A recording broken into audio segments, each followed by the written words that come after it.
Telangana government, under the leadership of Sri K. Chandrashekar Garu, has initiated development of integrated market yards across the state for increasing the marketability of agricultural produce of farmers. Integrated Market Yard Suryapet is one such market yard complex successfully completed under the guidance of Sri Jagadish Reddy Garu, Minister for Energy, who had the vision of making it a green building with low energy footprint. The Suryapet Market Yard is the first green market yard in the country, setting the precedence for others. The market yard is built at a cost of 30 crore rupees with 2.5 lakh square feet area, built in 5 blocks in the area of 6 acres.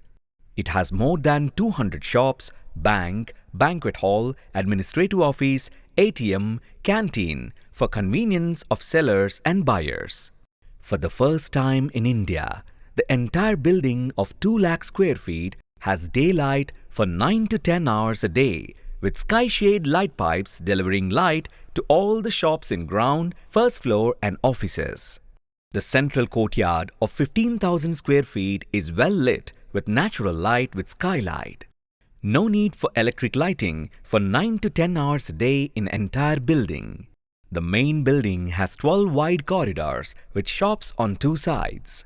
Skyshade has installed fresh, cool air ventilation system to change 25 times the air per hour in the building, keeping the place cool, fresh and healthy always. Come, let us build new progressive Telangana. Skyshade.